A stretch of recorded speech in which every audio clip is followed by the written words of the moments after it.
Where your treasure is, there will your heart be also. God has given us unlimited treasures in His Word.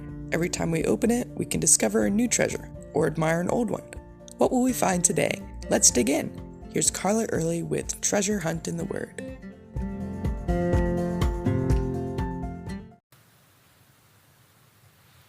This week we're exploring treasures from Numbers 13 and 14 when the 12 Israelite leaders returned from spying out the Promised Land. They found it truly a land flowing with milk and honey, just as God had said. They all agreed on that. But 10 of the spies, after seeing the size of the people and the strength of their cities, advised the people not even to attempt to attack. It was suicide to even try. Let's turn around and go back to Egypt. They got the whole community of Israelites weeping and lamenting. Why did the Lord bring us here only to die in battle and our families be taken captive? This didn't work out. Let's choose a new leader and go back to Egypt. But Caleb and Joshua, the two spies who saw the same things the others did, but trusted the Lord, had a completely different perspective. Here's what they said, along with some of my commentary thrown in. The land we passed through, this land that God has promised us for generations, all the way back to Abraham, is an exceedingly good land. We all agree on that. It's a land flowing with milk and honey, just like the Lord told us. If the Lord delights in us, and that's a big if right now, y'all are not being very delightful. If He delights in us, He will bring us into this land and give it to us. God, the same God who claims us as His people, who did all those mighty things we personally witnessed in Egypt, who brought us out of slavery and parted the Red Sea, the same God who's won other battles, who gave Moses the law for us to follow, who's fed us with manna, who provided us with the very food we ate this morning. This same God has promised us this land. If He promised, He's faithful to His promises, as we've seen time and again. God has never failed us. They continued, "Only do not rebel against the Lord. I beg you, don't disobey the Lord. Remember when you rebelled against Him with the golden calf? That didn't turn out well, and this won't either.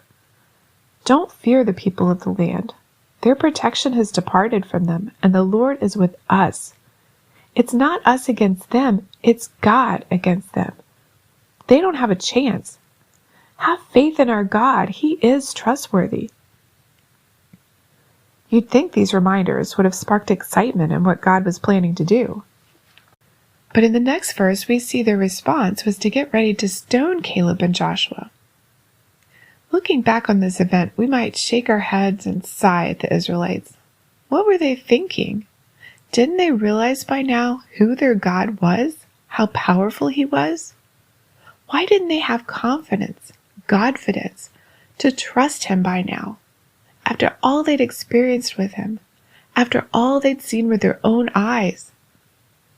Well, for the same reason we don't. We've experienced His faithfulness time and time again. We've seen His promises fulfilled in our lives and in the lives of those around us. Plus, we have the stories from the Bible that prove to us who our God is and what He can do. But when He calls us to lead a Bible study, start a new ministry, quit our job for something different, or even go next door and witness to a neighbor, what do? Do we hesitate? Cling to what's familiar, run and hide? Or do we step out in faith, knowing what God promises He will do, and where God calls, He provides? The Israelites got in a lot of trouble for rejecting God and ending up wandering in the wilderness 40 years. If we rebel like the Israelites did and choose fear instead of faith, we won't receive the blessings that God has for us.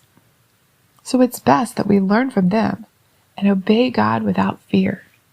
You can contact us at treasurehuntintheword@gmail.com. We'd love to hear the treasures God has given you through His Word.